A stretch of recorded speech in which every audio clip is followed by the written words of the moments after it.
happen here in the first quarter. Suffocating at times. Alex Caruso on the floor for Oklahoma City. Another one of the big pieces.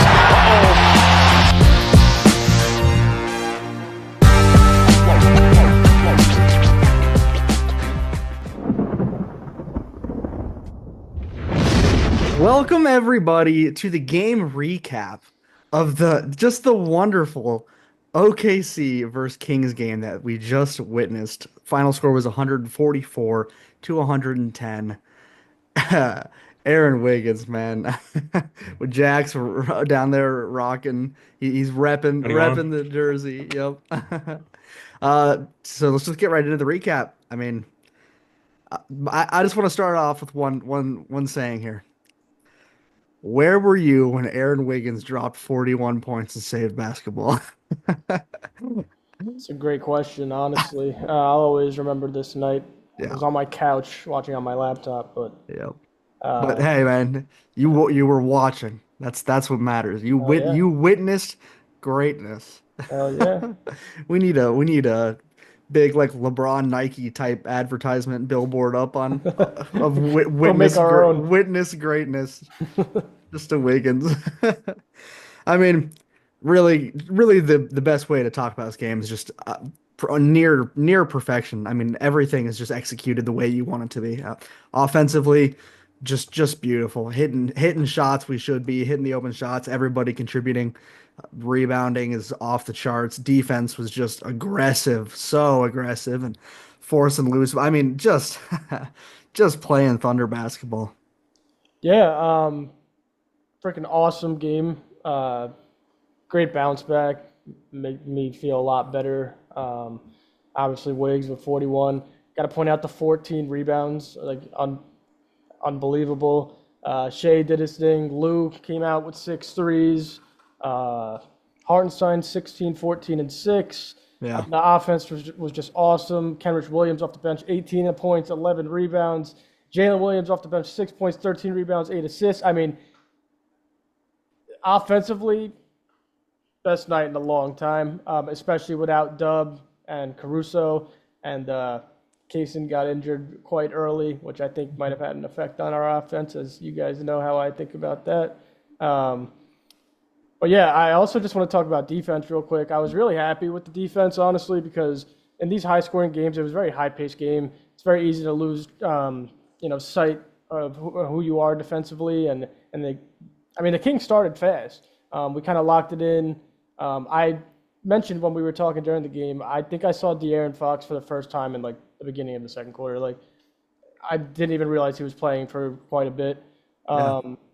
Held Sabonis to only 7 rebounds, which is great. Jay Will had awesome defense on him throughout the game. Mm-hmm. And, tonight was just awesome. Yeah, absolutely. It was a huge team win there. And then also, I loved the end of the game where everyone's just chanting, Aaron Wiggins. I mean, that literally was just like chills for the end. Oh, man, I enjoyed it. I have another thing with Wiggins. Obviously, I mean, I'm not gonna disprove 41 points, right? But obviously, we all know he was in a huge 3-point shooting slump. Finished 6 for 14 tonight. It was really like 6 for 11 because the last few he was just chucking up to get to 40. But if he can, consistently not give us 40, but give us like 16 to 18 points, this team is like way better than anybody else in the NBA. Like extremely better. There wouldn't be one hole.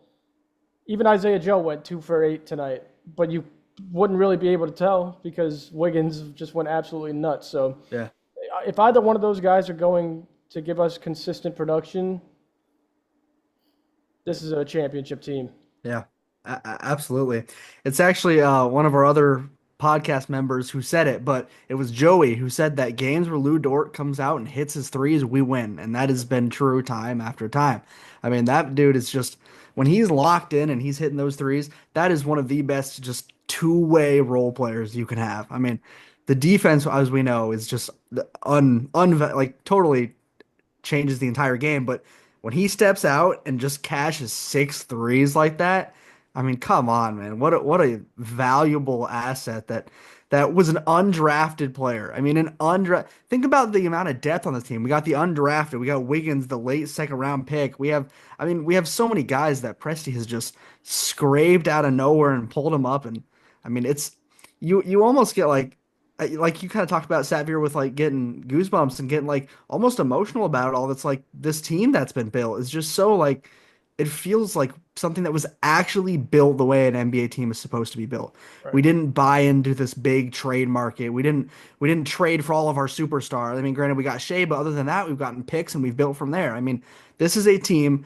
that has built a winning culture, and that's what's gotten us this far. Is the And fact that our also, players they love each other. They love playing together. They love playing for Mark. I mean, this is not a common thing. This type of culture.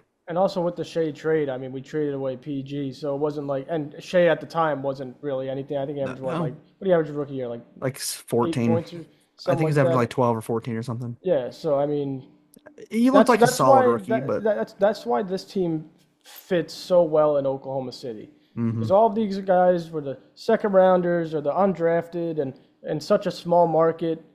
I mean, being a part of this is just I couldn't ask for better, honestly.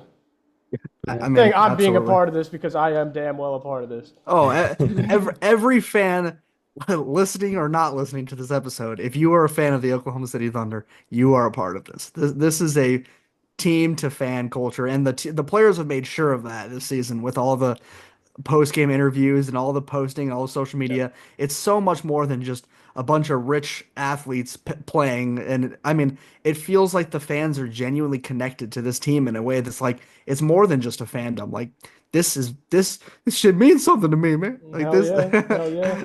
No, really though, it's just awesome. Going back to tonight's game, Jack, you had a few points about a lot of records were broken tonight. I got some stats here. So the most rebounds in a game in Oklahoma City Thunder history, 70 rebounds. Wiggins joins Dort, Durant, Shea, Paul George, Harden, and Russ as the only players in OKC history with 40 or more, which is just awesome. And then we have OKC had 37 assists and Sacramento had 40 field goals made. Oh my And gosh. that's just a mind-blowing stat. Yeah. That is actually crazy. I mean, And then talking about the threes real quick, just coming off of last game against Golden State, I believe we were 9 for 39. Big step up, 19 for 46, 41%. I mean, that's a great way to respond back at home. it absolutely is. The great thing about the threes was we only shot 5 in the first quarter and we were still up a lot. So we got our buckets in the paint, got confident, saw the ball go through the hoop, and then we started shooting. And I think that obviously worked a lot better than what we've been doing. Absolutely. That was something that I really complained about in the Warriors game was that last stretch where we were just chucking up threes. Nothing felt natural. Tonight, you couldn't find a possession that didn't feel natural. I mean, the ball was moving so quickly and right where it needed to be. And one thing that we just totally excelled in tonight that I thought our driving and kicking was beautiful tonight. J. Will did it a bunch where he was driving and kicking right to the open man and just from there letting people hit their shots. I mean, threes were coming easily, and just this is damn near a perfect basket. I mean, really, just like exactly what you want, and we don't have our second leading scorer. And yeah, it was just perfect timing too, because last episode we were talking about, Shea had 52 and there's nobody around him. Well, Shea had 29 tonight, didn't play the fourth quarter. We put up 144 points. So I think this team maybe they watched the last episode and were like, these kids, we got to go show them what to do. But that was awesome. And I got to bring it up, just like we don't have to spend much time on it. But I was sitting on my couch watching this game on the laptop. And when Shea blocked the hell out of Malik Monk, when he tried to cock it back. And he just said, no, I jumped up and I woke my fiance up. She got a little mad, but I was going crazy. Like, those are the plays that fire me up because I want my superstar. Yeah, I want him to score 40 or whatever. When he gets in and he's not afraid to go up, and maybe he does get posted there, but he didn't care. I mean, That's why I love this team. That's why I love that guy so much. Oh, I'm so fired up tonight. Absolutely. And Monk is the kind of player that he makes those. I mean, he is an athletic freak. That guy makes those dunks. It's tough getting a block on him. And I think we talked about it like 2 episodes ago or something when there's this like very strange concept that people think Shea is not this great defender. Time and time again, he will prove if you just watch. I mean, to block a guy like Malik Monk, and it was absolute. I mean, not a shadow of a doubt. It was totally clean, perfect block, all ball, total. And then he goes down and hits a tough layup on the other end. I mean, if that's not a two-way superstar, like I don't know what is. The guy deserves his credit. Like it's ridiculous. Was 10 free throws too many tonight, or? I don't know, man. I guess that's what we'll hear at least. The story won't be Aaron Wiggins 40 ball. It'll be No. nothing about Shea. It'll just be Shea getting clipped for his one free throw that people disagree with, and same thing happened last game where they kind of just clipped the one free throw and ignored the 50 bomb. That's just how casual NBA Twitter especially is kind of running. And a couple other stats I wanted to bring up for this game was 144 points ties the fourth most of any team this season in a game. 83 points and a half is the most by any team in the Western Conference. I mean, that's where 144 points is tied for fourth this year. Yes. Yeah, that's actually crazy to think about. Actually. Yeah, that's insane to think about. But that second stat you pointed out there, Safir, that's crazy. Most by any team in the Western Conference. The Western Conference is stacked. Like, and you know what else I think is really, really telling of this? We beat these guys by 34 points. They are so much better than their record. The Kings have a good roster. They are not a bad team. They were 11-5 since that. They were 11-5 since Doug Christie became the new interim coach. Like, this is not a bad team. They just have struggled to put things together. The DeMar addition has been strange, but this is a good team. I mean, it's a good starting five, and they even have some pretty. I mean, Ellis can be a good bench player. Like, this is not a bad team. We just absolutely destroyed them with our best player not playing the fourth quarter, our second leading scorer out, our starting center out, and our best, like, two of our better bench players. Like, that's insane. And to make it all better, I mean, Houston lost to Brooklyn, which is great.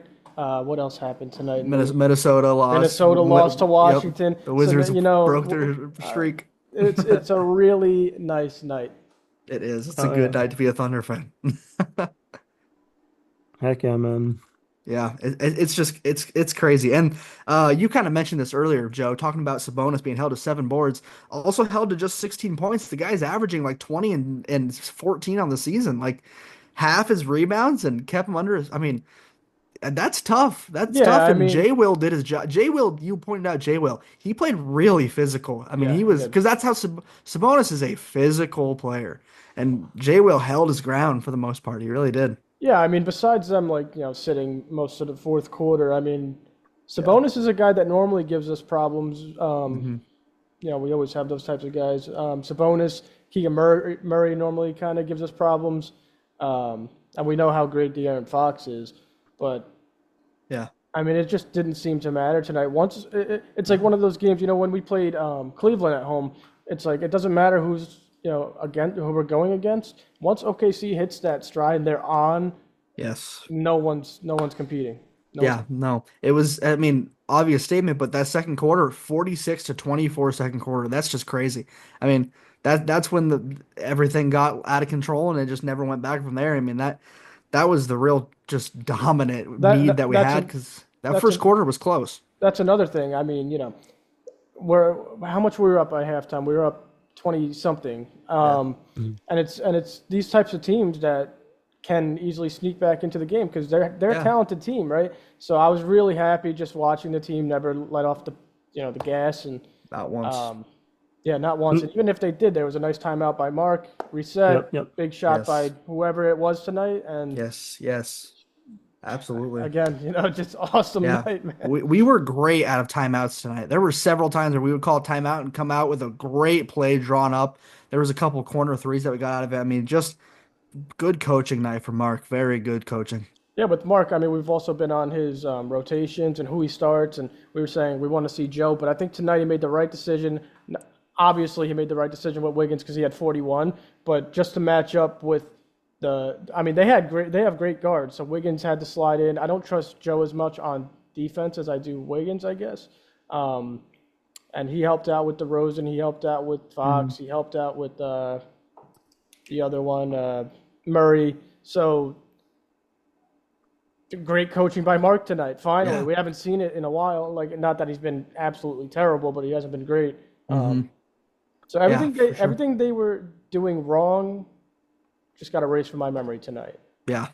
This was a reminder of, even though we've been down for a bit, this was another kind of smack in the head. That's like, stop freaking out, guys. Like, this team is so much better than all of the other teams. Like, just be realistic for a bit. It feels it's so frustrating when we get those losses and we just want to get on and just complain and be upset. And I get that, but Mark's playing, or the whole franchise, they're playing a bigger game than just one game at a time. I mean, to have the faith in Wiggins to not just bench him because he's on a rough streak and throw Joe in, look what happens. He keeps playing him. Dude drops 41. I mean, just crazy. On the Mark topic, Ousmane Dieng recorded 25 minutes tonight, and he was subbed in before Isaiah Joe. Yes. I just wanted to, that's in my notes. We were mentioning that during the game. The thing is, I don't necessarily mind that, in the fact that we were short Dub, who has been helping Hartenstein out while Chet's been out.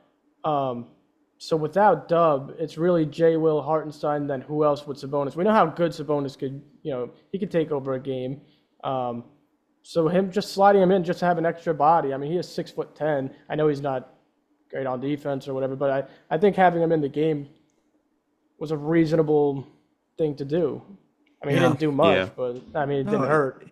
He shot 0 for 4 from the field. However, I do think he matched up surprisingly well with Keegan Murray. He kind of managed to really stay with Keegan the entire game. And you kind of mentioned earlier, Joe, Keegan's the kind of guy that can give us troubles. And he had a pretty decent game, but I there were several times where I saw Ooze get put on to Keegan, and he forced him into either a bad shot or swinging the ball. So my one complaint was going to be that I think Ousmane got too many minutes. I didn't want him being so quickly off the bench, but offensively, it was not wonderful for Moose, but I thought defensively he held his own with Keegan the entire night.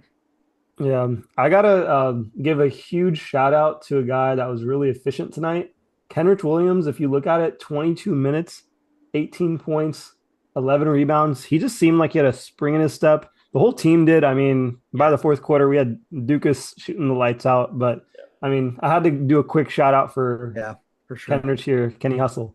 Absolutely. That is one thing I was also going to make a note on too.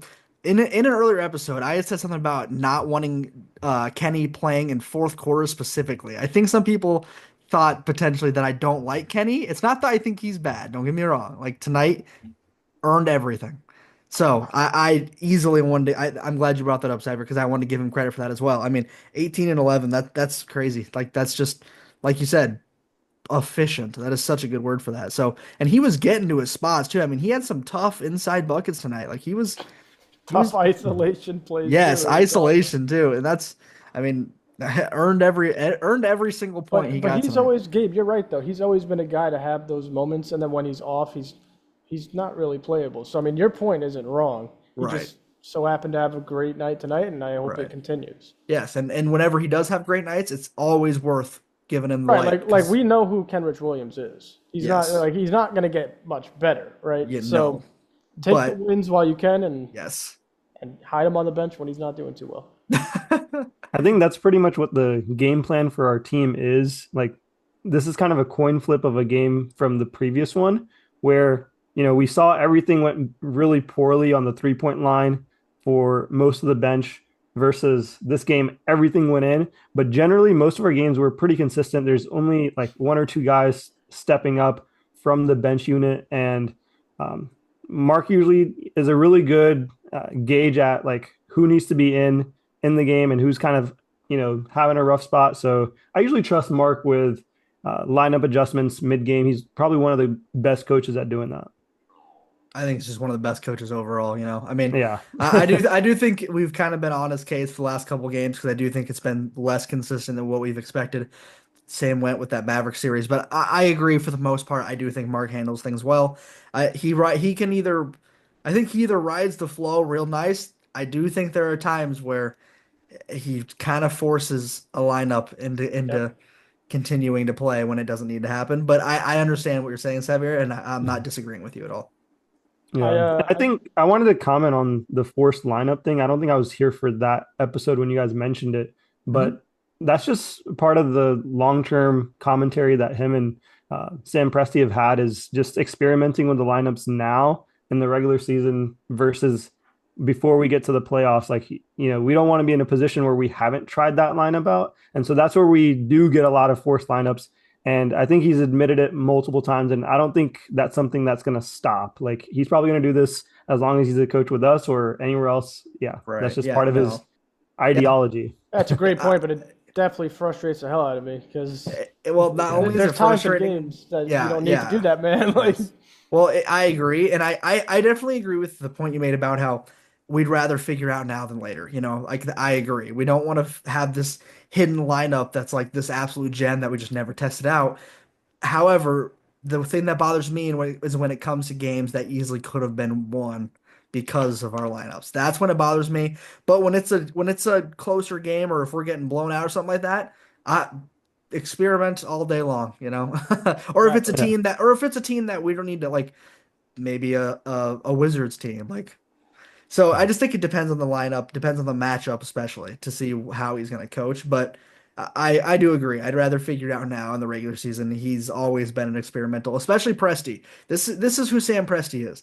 Sam Presti grabs these gems, and he's gonna get as much out of them as he can and see how it happens. So I mean, Ooze is still getting solid minutes, and maybe not the most promise out of him in his years, but he's still getting minutes because Presti believes in him. That's just the kind of person that Presti is. Yeah, I kind of wanted to take this game to prove my point from the other night when we were talking about trades. Aaron Wiggins having 41 tonight, obviously we won the game by a wide margin because of that. But if he had 20, just having that consistently is such a game changer for this team. Now, if we don't have to trade anyone useful and just one or two picks, why not Cam Thomas with Aaron Wiggins, with Isaiah Joe? You'll have consistent bench production every single night, and you will not lose a game. Unless everyone's playing like absolute dog, you will not lose a game. Like, I have to admit, you've won me over with the Cam Thomas. Yes. I didn't like it, but I've been thinking about it. Like, I slept on it as well. Like, I'm just saying, like, even tonight when Wiggins has 40, you're like, oh, well, now we have Wiggins, he could do it. Why not have both? Why not have both when one guy's off? Because we've seen Wiggins could go cold these last two games. I even said in a few episodes, maybe the last episode, I said I think Aaron Wiggins hates us at the moment. I mean, he slapped me in the face tonight, but, like, why not? You will never run into a problem bench-wise. With Caruso for defense, too, with one of the bigs will be in. Oh my God, it's just so simple in my head anyway. It's Joe, you actually got my mind thinking on other guys that are similar to Cam Thomas. And I was watching the Pacers game, I think earlier today, and I'm looking at a guy like Mathurin, and I'm like, I'm sure we can just, throw a couple picks at a guy like that. That's probably a cheaper option too. And he's another guy who would just slide perfectly into OKC's rotation. Like, we're not looking for 30-minute guys. Just give me like 22 minutes and 15 I think points. you've definitely won me over on the fact that we just need another guy, especially with AJ gone. It just seems like, we're just at that position where we don't have that shot creator, shot playmaker as well. It's like combination of AJ going down where he could play make and shot create and go to the basket and do so much for us is like just glaringly missing in each game. Yeah. And especially when, J-Dub's hurt or we're missing guys like Chet, it's way more prominent for us to see.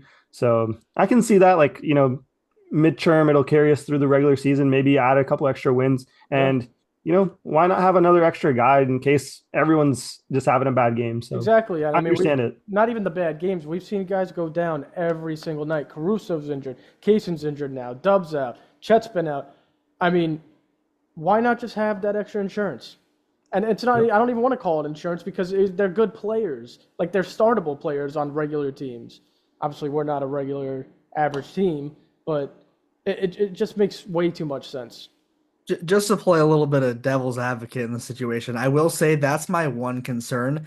Your phrase there, startable players. I hate going potentially the concept of going after a player like Cam Thomas, who's used to getting so many minutes as a startable player, and potentially being unhappy with a role like that when we get fully healthy. Because a player like that, or just taking shots. I mean, I can see other guys off our bench not getting the shots that they normally get or might normally want because Cam Thomas has taken a lot of shots. Because that's if there's one thing he's gonna do, it's take shots. Cam Thomas shoots the ball. I could almost certainly promise you that when Cam Thomas is on a 70-win team, obviously probably not 70, but and is in the third round, maybe the NBA Finals, I think he'll be doing just fine. I don't think he'll be that mad. And then he could leave after the season if he wants. We don't have to extend him. We can extend him, but come here, win the chip, and grow your name as a six man. I mean, we've seen guys do it.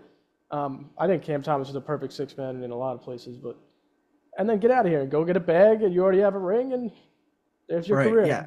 No, I'm definitely still agreeing with you. I'm just saying there is that side of it that I do think is important to think about is shots being taken, other players potentially losing minutes and shots. Like I'm just so hesitant on the idea of trading, but I will also say you have won me over on the concept as well, like Satvir, where 3 for 3. That's 3 for 3, and you all shook your heads at me the other night. On the concept. That Cam Thomas I'm still questionable about, but it's the concept.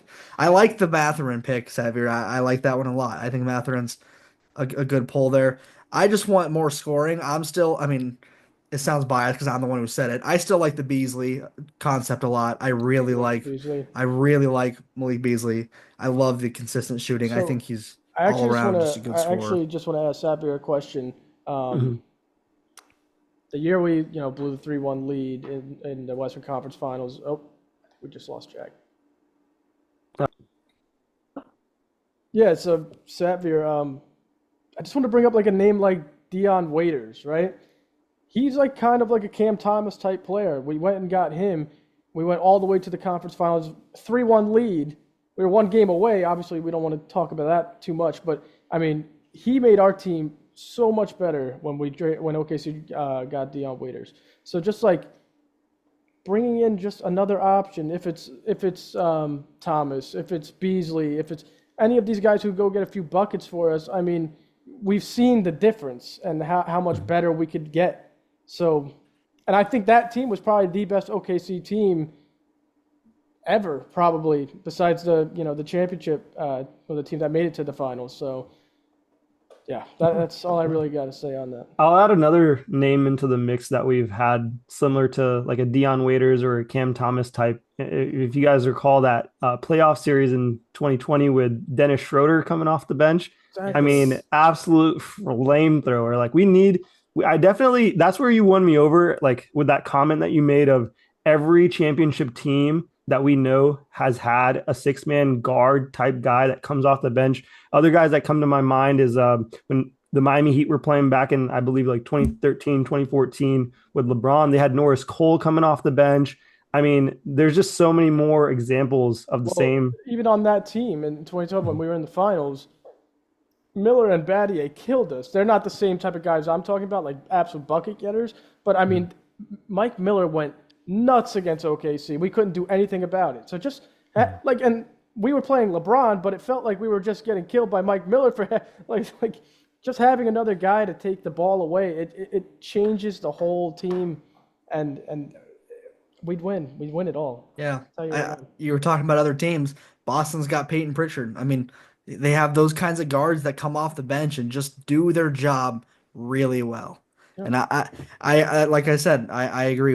A player like that could absolutely take this team to a point where it's just you can't deny. I mean, I already think we're starting to win the media over in terms of.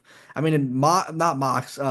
Like polls are now. I'm seeing much more consistently that we're the number one team. Like we're starting to show people. So a trade like that, you can't deny it. I mean, there's no denying that we would be the favorites. And then just my last thought on this, because I don't want to spend way too much time, because it's all hypothetical, right? So for sure. But the trade deadline's on Thursday coming up. Mm-hmm. So we get a player, then we go into the All-Star break, and then we get Chet back and let them go for a week or 2 or 3, just a month, and then that team's ready by April, ready for the playoffs. I mean, Yeah. that's what they got to do, man. They have to do that. Yeah, I agree. I do think here's the last thing I'll say about this. I do think if we weren't to make a trade like that, on one hand, making a trade like that definitely makes a big difference. I do think if we didn't, I trust Joe, I trust Wiggins, I trust those guys enough to be much more consistent than we've been seeing them, to a point where I still think we will make a great championship run, still be a tough team to beat. But I agree, the difference between where we are now and where we could be, it's noticeable. I agree. But right now, I mean, after the game I saw tonight, after just knowing our players, I still feel incredibly confident in our team's abilities. I just hope for a bit more consistency as well, or at least like you mentioned it, Joe, having Wiggins or Joe, if they could just step up for 15 into 18 type range of points each night, then suddenly that trade doesn't necessarily need to happen. I mean, it still can, but if one of those guys becomes that player, it's over. Watching tonight's game, I went a little delusional for a second. Watching Wiggins score 41, I'm like, yo, is he gonna turn into Harden? Like, is he gonna like randomly pull like a James Harden? Just out of nowhere, become like a insane. Yeah, no, I mean, you never know. Yo, to that comment of James Harden, I saw this. Shout out to Brennan Rubar. Definitely mispronouncing the last name incorrectly here, but Brennan's obviously a beat reporter with OKC. He mentioned a comment here. How many first-round picks will Brooklyn include with Cam Johnson in a trade for Aaron Wiggins? I thought that was a hilarious comment. That is good. That is good. I gotta give us a lot now, right? Yeah. we got a potential star on our hands here, you know. Well, I was gonna say Cam Johnson's career high is only 38 points, so I don't know. What's Dub's career high? Because Dub hasn't even reached this level yet. Nah, I don't think so. I can do a quick search. Dub is 36. There you go. Aaron Wiggins better than Jalen Williams. Aaron, that's crazy. Maybe. He was in front of us the whole time. Yeah.